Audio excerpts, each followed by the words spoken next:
Good evening, everyone, and welcome to the second selection in our Best of Bond miniseries, Goldfinger, 1964, directed by Guy Hamilton, produced by the team of Harry Saltzman, Albert R. Broccoli, and starring Sean Connery, Honor Blackman, and Gert Frobe. Goldfinger is the best contender for #1 Bond film among many critics. It opened to both commercial and critical acclaim, and it elevated the franchise from popular movie to international sensation.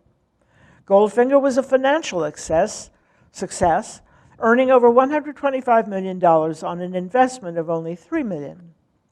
Critics over the years were very generous to the film. In Guide to the Film Fanatic, Danny Leary wrote that Goldfinger is the best of the James films starring Sean Connery. Roger Ebert of the Chicago Sun-Times declared it to be his favorite of all the Bond films, and later added it to his list of the greatest movies. The Sunday Times declared the movie to be superbly engineered, fast, most entertainingly preposterous, and exciting, and that its devices are infinitely sophisticated, as is the film. And The Guardian said that the film was 2 hours of unmissable fantasy.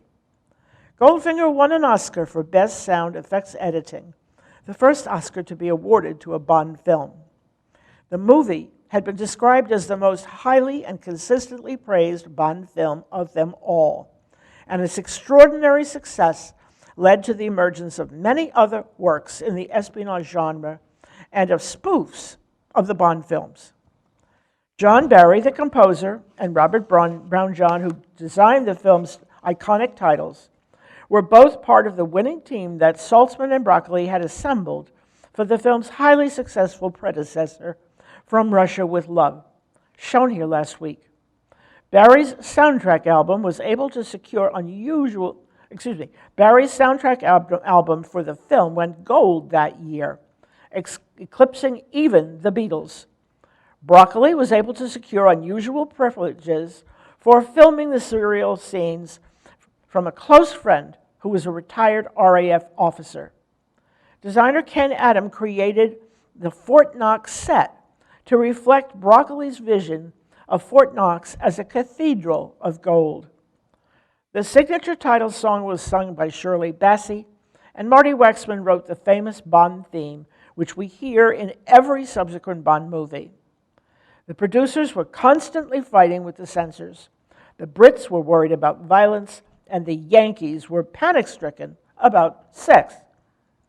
Ultimately, the secret to the success of the Bond franchise, solidified in this movie, was the mix of mysterious women, humor, sex, violence, high-tech gadgetry, and amazing locations. Much of the film was shot in the US and Switzerland, with the interiors filmed at Pinewood Studios in London and beautifully integrated into the mix. Close-ups and some early scenes were filmed in Miami, Fort Knox, Kentucky, and Washington, D.C.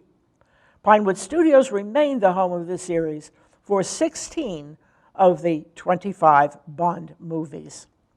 The scene of Bond and Tilly escaping was filmed at Black Rock Park, a public park near Pinewood.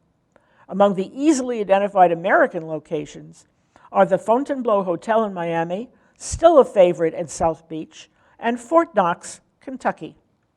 In Switzerland, the Hotel Belvedere in the Furka Pass, the Rhone Glacier, the Simplon Tunnel, and the city of Lucerne stand out. In Britain, we can identify Big Ben and the River Thames in London, the State Park House in Black Park County Park in Buckinghamshire outside London, and RAF Northolt Base, Ruislip, London. Plot summary. MI6 Amber Bank of England dispatched Secret Agent 007 to engage with Ulrich Goldfinger, an international gold dealer whom they suspect of stockpiling gold bullion to destroy the world's economy. In the process, Bond must outwit a cadre of Goldfinger's evil henchmen, including Oddjob, who vanquishes his opponents by throwing his steel-rimmed bowler hat at their heads. Goldfinger's lovely but wily assistant Jill Masterson and his stunning personal pilot, Pussy Galore, whose complicated feelings for Bond interfere with her aerial efficiency. Bond uncovers Goldfinger's nefarious plot, Operation Grand Slam, which involves poisoning America's gold reserves housed at Fort Knox, Kentucky, and stealing them for himself.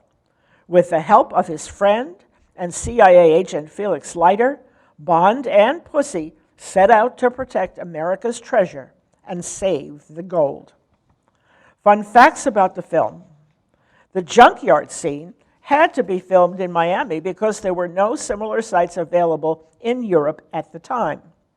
In the early scene where Bond emerges from underwater to spy on a local vessel, he has a seagull on his helmet, which hides a periscope, which is actually real. Felix Leiter waits for Bond under a Kentucky Fried Chicken sign, complete with Colonel Sanders. Goldfinger's first name, Auric, refers to the Latin word for gold, aurum. Sean Connery's stuntman was 5 inches shorter than Connery. Gert Frube was a little-known character in German cinema when he was chosen to play Goldfinger.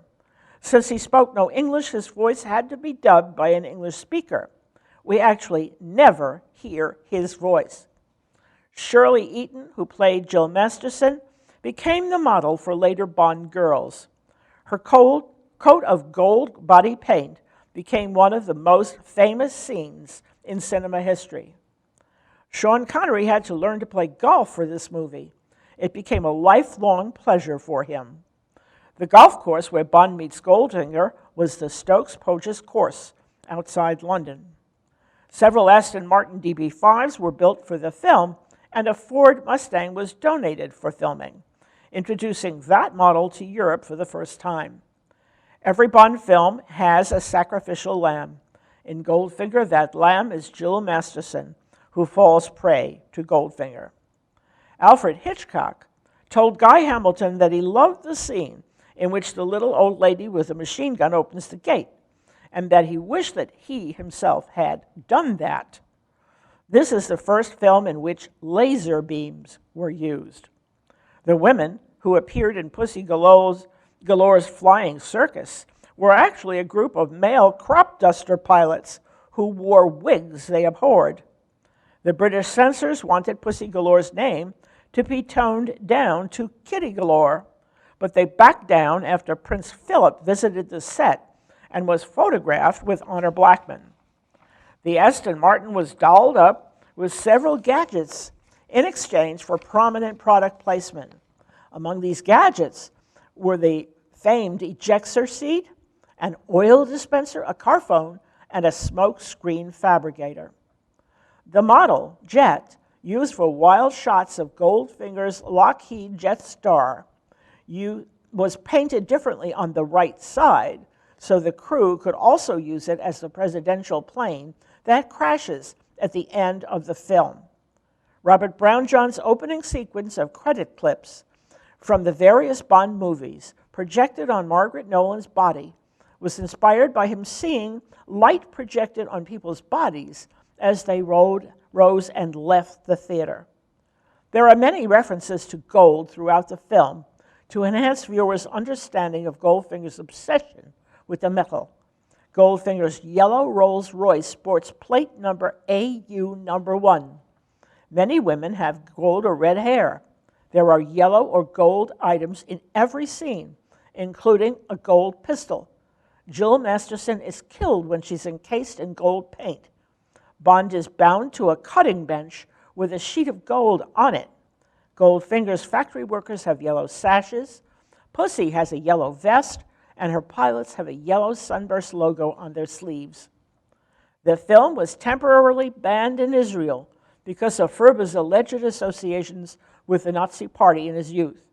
That ban was later rescinded when a Jewish family came forward to praise Gert Frube for saving them. Things to look for: use of reflection shots, i.e., a bad guy reflected in a woman's eye.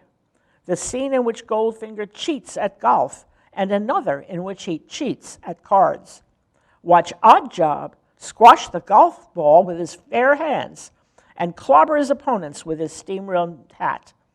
The Aston Martin cars with their elaborate gadgets, the Mustang, Goldfinger's Rolls Royce with its iconic plate AU number 1, the scene in which the old lady with the machine gun opens the gate, the use of laser beams, the bewigged crop duster pilots who play the women of Pussy Galore's flying circus. Look for references to yellow and gold throughout the movie. The famous scene of Jill Matheson's dead body encased in gold paint. Now it's time to view Goldfinger. Sit back, settle down. Remember that it may take a few minutes for the film to roll. Enjoy.